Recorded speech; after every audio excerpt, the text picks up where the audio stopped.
श्री श्री आनंदमयी मात की जय. You must remember that in this world, even if one acts with sincerity and truthfulness, because of differences in our thought processes, we perceive others' behavior according to our respective attitudes and understanding. That is why a person who makes an effort at doing something is not always appreciated. Without considering the fairness of a case, we often behave wrongfully towards young children.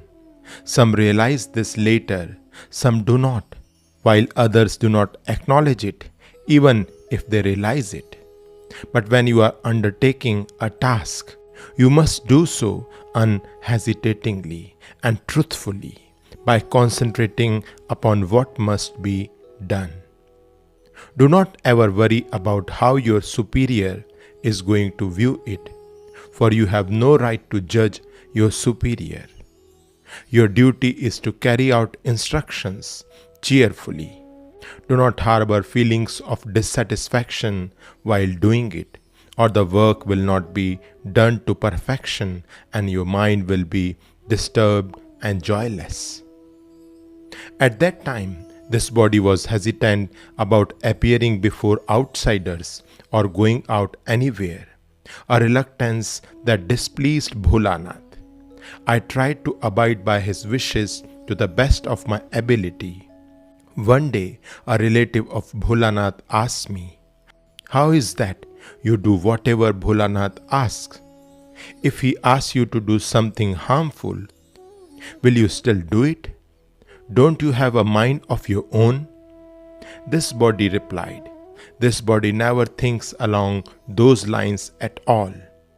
For her, it is about following instructions to the best of her ability. There are no words to express what she would do if such an occasion arose." Hearing this, the person remained silent. This body was still taking only 3 morsels of food in the morning and evening. Ashu and Makhan were at Shahbag. In the morning, after preparing the meal, feeding the boys and washing the utensils, I would cook again after a bath. Once that food was offered to the gods in the puja room, Bholanath would sit down to eat.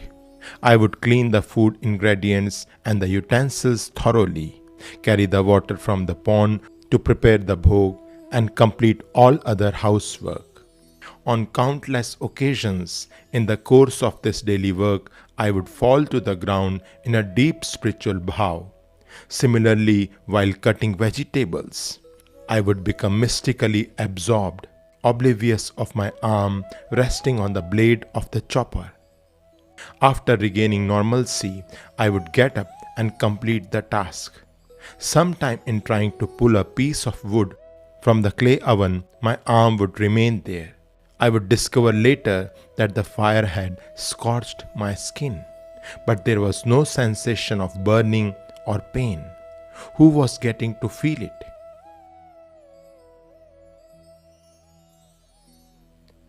Shri Shri आनंदमयी मात की जय.